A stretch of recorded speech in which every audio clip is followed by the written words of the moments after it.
రుబ్బేరం వెన్నెముకల gap medical astrology. వెన్నెముకల gap వయసు యొక్క సంకేతం మాత్రమే కాదు, ఇది రెండు గ్రహాల యొక్క యోగము ఒక తీవ్ర సంకేతం కూడా కావచ్చు. వెన్నెముక జ్యోతిష్యం కనెక్షన్. వెన్నెముక యొక్క దిగువ భాగంలో నొప్పి, గ్యాప్ లేదా వంగి ఉండడం కేవలం శారీరక సమస్య మాత్రమే కాదు, గ్రహాల స్థితితో కలిసి ఉండవచ్చు. శని, అంగారకుడు, కేతు అసంతులన వలన ఈ దోషం పెరుగుతుంది. నియమిత పూజ, దానము మరియు యోగాభ్యాసం వంటి దీని ద్వారా వీటిని నియంత్రించి శరీరంలో స్థిరత్వం మరియు శక్తిని పొందవచ్చు. వెన్నెముక జ్యోతిష్యం కనెక్షన్. మానవ శరీరంలో వెన్నెముక ఆధారంగా భావిస్తారు. ఇది శరీర నిర్మాణానికి నిర్వహిస్తుంది, శరీరంలో ప్రతి భాగాన్ని అనుసంధానిస్తుంది మరియు నాడీ వ్యవస్థ నుండి మానసిక సంతులనం వరకు ప్రభావితం చేస్తుంది. వెన్నెముక దిగువ భాగంలో వంగి ఉండడం వల్ల నొప్పి లేదా ఎముకల మధ్య గ్యాప్ ఏర్పడినప్పుడు అది వ్యక్తికి శారీరక బాధ మాత్రమే కాదు, అతని శక్తి, ఆత్మవిశ్వాసం మరియు మనోబలం ప్రభావం చూపిస్తుంది. శరీరంలో ప్రతి భాగంలో గ్రహాలపై గాఢమైన ప్రభావం ఉంటుంది. వెన్నెముక యొక్క దిగువ భాగం ప్రత్యేకంగా శని, అంగారకుడు, కేతు ప్రభావంతో ఉంటుంది. ఈ భాగము శరీరం యొక్క స్థిరత్వం మరియు జీవిత శక్తి, వైటల్ ఎనర్జీ కేంద్రం. దీన్ని యోగంలో మూలాధార చక్రం అంటారు. జనరల్ ఏంటంటే మీకు మూలాధార చక్రం కనుక ప్రాబ్లం ఉంటే కనుక మీకు లైఫ్లో ఇన్సెక్యూరిటీ ఎక్కువ ఉంటుంది, భయం ఉంటుంది అనమాట నిరంతరం. అంటే ఇన్సెక్యూరిటీ లైఫ్లో, రేపు ఎట్లా, నా లైఫ్ ఏంటి, టెన్షన్గా ఉంటుంది. రేపటి అంటే వాళ్ళకు ఆర్థిక స్థిరత్వం లేకుండా, ఇన్కమ్ లేకుండా, జాబ్ లేకుండా ఉన్న వాళ్ళకు ఈ మూలాధార చక్రంలో ప్రాబ్లం ఉంటుంది అన్నమాట. ఈ గ్రహాలలో అసంతులనత లేదా బాధ ఏర్పడినప్పుడు వ్యక్తికి నడుము నొప్పి లేదా వెన్నెముక వంగి ఉండడం లేదా డిస్క్ స్పేస్లో వ్యత్యాసాలు వంటివి కనిపిస్తాయి. గ్రహాల స్థితి, భావాల సంబంధం మరియు నక్షత్ర ప్రభావం శరీరం యొక్క ముఖ్యమైన భాగాలను ఎలా ప్రభావితం చేస్తాయి మరియు ఎలా ఉపశమనం పొందవచ్చు అనేది కథనం యొక్క జ్యోతిష దృక్పథం నుంచి వివరిస్తుంది. శని, అంగారకుడి సంబంధం వెన్నెముకలు మరియు నరాలతో కలిసి ఉంటుంది. శని ఎముకల నియంత్రకుడిగా భావిస్తారు, అయితే అంగారకుడు శరీర కండలు మరియు శక్తిని ప్రతిబింబిస్తాడు.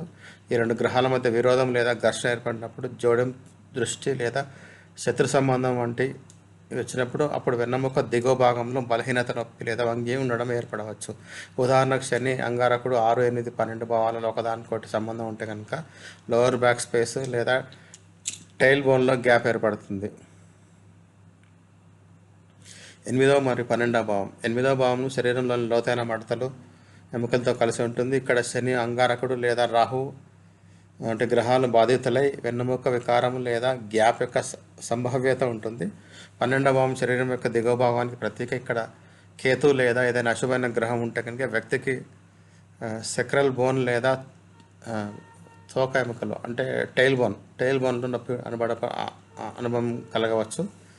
లగ్నం మరియు 10వ భావం. లగ్నము శరీరం యొక్క మొత్తం నిర్మాణాన్ని చూపిస్తుంది. 10వ భావం దాని వెనక భాగం మరియు వెన్నెముకకు సంబంధించింది. 10వ భావంపై శని, అంగారకుడు లేదా రాహు యొక్క ఒత్తిడి ఉంటే శరీరం యొక్క సమతుల్యత పాడవచ్చు. ఈ పరిస్థితుల్లో వ్యక్తికి వంగి ఉండడం లేదా స్పైనల్ అలైన్మెంట్ లోపం కనిపిస్తుంది. కేతు ప్రభావం. కేతు ఖాళీ లేదా డిస్కనెక్షన్ యొక్క గ్రహంగా భావించబడుతుంది. లగ్నం 3వ లేదా 8వ లేదా 12వ భావంతో జోడించబడినప్పుడు శరీరంలో గ్యాప్ లేదా దూరం వంటి పరిస్థితి ఏర్పిస్తుంది.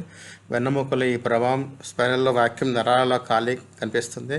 ఇది వాత సంబంధిత వ్యాధులకు ప్రధాన కారణమవుతుంది. నక్షత్ర స్థాయిలో ప్రభావం. శని లేదా కేతు శతభిష, మూల లేదా అశ్విని నక్షత్రంలో ఉంటే కనుక ఆ వ్యక్తికి తొంటి మరియు వెన్నెముక భాగంలో అసమతుల్యత గమనించవచ్చు. ఈ నక్షత్రాలు మూలాధార చక్రంతో కలిసి ఉంటాయి. ఇది స్థిరత్వం మరియు ఆత్మబలం కేంద్రం. అందువల్ల ఈ నక్షత్రాల యొక్క అశుభం ప్రభావం వల్ల వెన్నెముకకు సంబంధించిన వ్యాధులు త్వరగా ఏర్పడతాయి.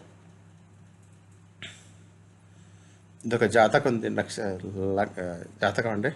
ఈ వ్యక్తికి వెన్నెముకల ప్రాబ్లమ్స్ ఉన్నాయి. అంటే వెన్నెముక ఒక డిస్క్లో చిన్న స్పేస్ వస్తుంది అన్నమాట, అంటే ఒక వెంట్రుక పట్టేంత స్పేస్. దాంతో ఈ జాతకుడు చాలా కష్టపడ్డాడు అనమాట జీవితంలో. ఇది ఒకసారి పరిశీలిద్దాం దీంట్లోంచి. కొంచెం పెద్ద చేసి వస్తాను.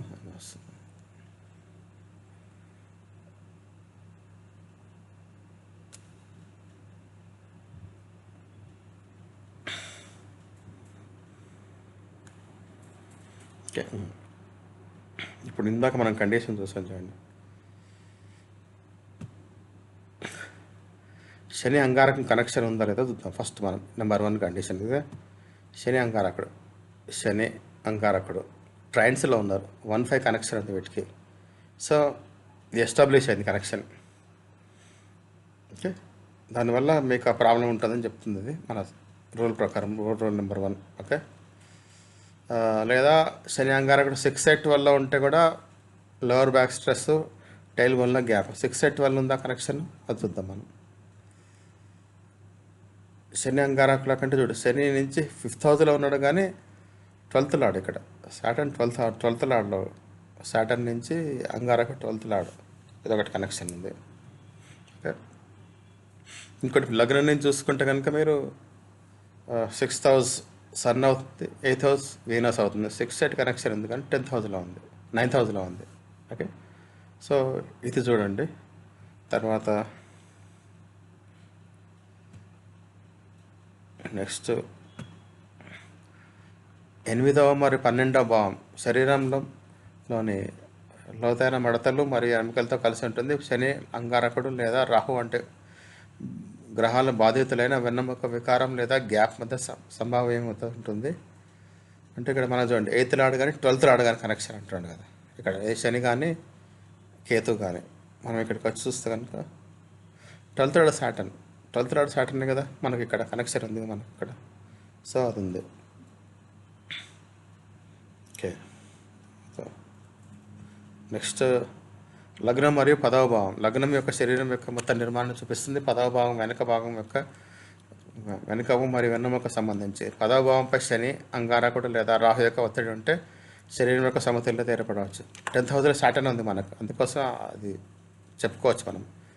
ఈ పరిస్థితుల్లో వ్యక్తికి వంగి ఉండడం లేదా స్పైనల్ అలైన్మెంట్లో లోపం ఉంటుంది.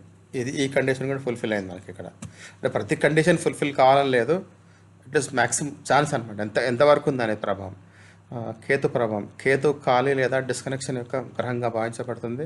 అది లగ్నము 3, 8వ భావంతో 12వ భావంతో జోడించబడినప్పుడు శరీరంలో గ్యాప్ లేదా దూరం వంటి పరిస్థితి ఏర్పడుతుంది. ఇక్కడ లగ్నంలో ఉంది మనకు, లగ్నంలో కేతు ఉంది ఇక్కడ మనకు. సో ఈ కరెక్షన్ కూడా ఫుల్ఫిల్ అయింది మనకు. సో నెక్స్ట్ లగ్నం 10వ భావం. లగ్నం యొక్క శరీరం మొత్తం నిర్మాణం చెబుతుంది. 10వ భావం వెనుక భాగం ఉంటుంది కాబట్టి 10th భావంలో, 10th ఆల్రెడీ చూసేసాను, 10thలో సాటర్న్ ఉంది కాబట్టి. ఓకే, సో నక్షత్ర స్థాయిలో శని లేదా కేతు శతభిష మూల అశ్విని నక్షత్రాలలో ఉండాలి. అంటే మనం చూద్దామండి, అది ఉంటే కనుక మూలాధార నక్షత్రం కలిసి ఉంటాయి. So Shani Ketu in Shatabhisha మూల అశ్విని నక్షత్రాలు. సాటర్న్ మూల నక్షత్రం ఉంది, సాటర్న్. కేతు రేవతిలో ఉంది, ఇక్కడ సాటర్న్ మాత్రం మూల నక్షత్రంలో ఉంది. సో క్లియర్గా ఇండికేషన్ చూపిస్తాను అనమాట. సో దాదాపు 4-5 పాయింట్స్ మనకు కలిసాయి చూపించడానికి. ఇది కొంచెం అంటే వెన్నెముక ప్రాబ్లం ఉందని చెప్పడానికి మెడికల్ ఆస్ట్రాలజీ. సో శారీరక లక్షణాలు. శని కేతు మరియు 8వ లేదా 12వ భావం ఒకేసారి ప్రభావం అయితే శరీరంలో వాతస్థాయి పెరుగుతుంది. దీనివల్ల ఎముకల మడతలు వెండిపోయి వెన్నెముక మధ్యన ఖాళీగా ఏర్పడవచ్చు.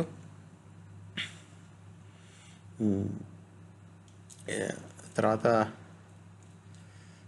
తరచుగా L4, L5 డిస్క్ల గ్యాప్ లేదా స్పేస్ వంగి ఉండడం వల్ల డాక్టర్ చేత తెలియజేయబడుతుంది. దీని పరిష్కారాలు. శని కోసం ఏంది, శనివారం నువ్వుల నూనె అర్పించండి మరియు రావి చెట్టు కింద నీరు పోయండి.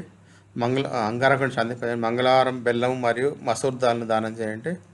కేతు దోషం కోసం కొబ్బరికాయ లేదా బ్లాంకెట్ దానం చేయండి మరియు గణపతిని ఉపాసన చేయండి. యోగిక పరిష్కారం. సేతుబంధన, భుజంగాసన మరియు శశాంకాసన వంటి ఆసనాలు మూలాధార చక్రాన్ని సమతుల్యం చేస్తాయి. వీటి వల్ల దిగువ భాగం రక్త ప్రవాహం మెరుగుపడి వెనుక భాగంలో బలం వస్తుంది. ధన్యవాదాలు.